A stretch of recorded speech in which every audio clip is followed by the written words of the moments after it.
Bonjour et bienvenue à nouveau ou nouvellement dans l'une de mes capsules AutoCAD. En fait, c'est vraiment ici que je partage mon expertise, ma passion pour ce logiciel. J'y travaille autant pour former les gens que pour faire des plans pour demande de permis, construction, soumission ou autre. Euh, c'est vraiment un outil que j'adore, puis c'est un outil aussi que j'aime beaucoup partager mes trucs vu que ça fait plus de 20 ans que je travaille sur le logiciel. Aujourd'hui, non, avant, je vous invite à aller visiter ma page web au stéphanie-cadessert.com.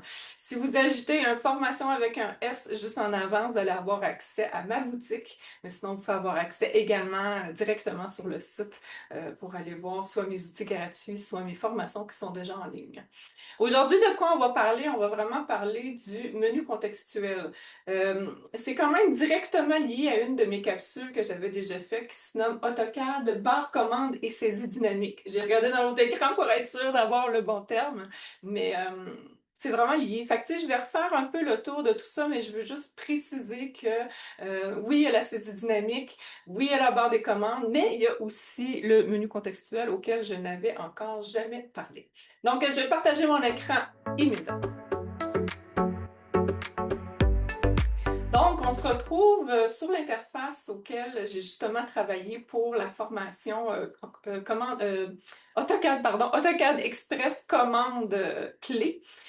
C'est environ plus de 20 commandes que je vais faire le tour, là. J'ai accès, vous aurez accès à cette formation-là directement dans ma boutique avec formation s.stéphanie-cadessert.com.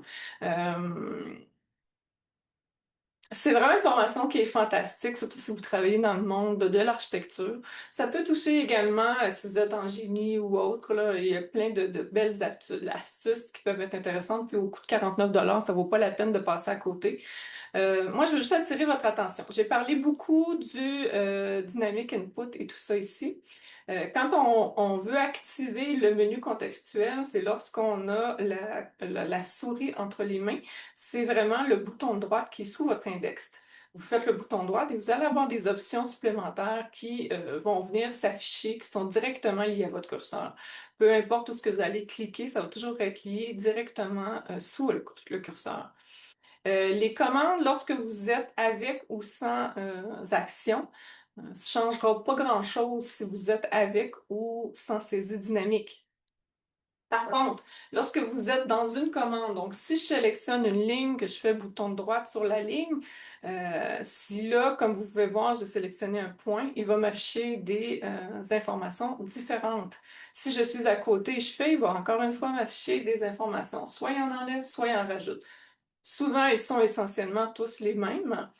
Par contre, si je rentre dans une commande, donc là, je vais faire un P-Edit.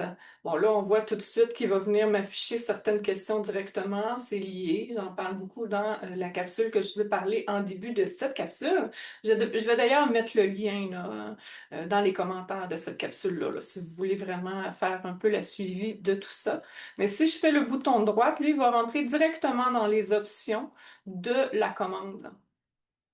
Et si je fais un petit escape là-dessus, je resélectionne ma ligne, je fais Edit et que je fais le bouton de droite, mais en tenant enfoncé le contrôle sur le clavier, vous allez voir qu'il y a d'autres options qui vont s'afficher. Et souvent, c'est tous les modes d'accrochage dont en fait le Mid Between Two Points, ça aussi j'en parle vraiment beaucoup dans plusieurs autres capsules. Vous n'aurez rien qu'à faire des recherches sur ma chaîne, mais il y a vraiment beaucoup plus d'informations. Fait que jouez avec ça, utilisez le contrôle, utilisez le bouton de droite, utilisez-le quand vous êtes dans une commande X ou autre. Même quand on est dans la commande rectangle, on fait la commande rectangle ici va nous aider à venir vraiment situer notre rectangle, à comment l'intégrer. Si vous faites vraiment le pick point, vous repesez, vous voyez que là, il rentre dans les options de commande. S'ils ne sont pas affichés directement à votre curseur, ils vont être affichés en pesant sur le bouton de droite au lieu d'aller directement à la barre des commandes. Donc, c'est vraiment quelque chose qui peut être intéressant. Je vous dirais vraiment de voguer au travers de ça, aller explorer le fameuse saisie dynamique versus le menu contextuel. C'est vraiment une courte capsule, c'est vraiment plus pour attirer votre attention que vous avez tout à portée de main. J'en parle régulièrement, mais ô combien ça peut vous faire sauver du temps que d'utiliser les outils qui sont très proches au lieu de toujours se promener d'une place à l'autre pour pouvoir. Puis ça, ça vous limite beaucoup, beaucoup, mais c'est que ça vous crée beaucoup, beaucoup de déplacements également dans l'écran. Donc voilà, c'est ce que ça fait le tour. J'espère que vous avez apprécié. Si vous avez des questions, n'hésitez pas à l'écrire en commentaire, là. Lisez aussi également la description de cette capsule-là. Vous allez avoir accès à plein de belles choses. Donc, on se dit à une prochaine capsule!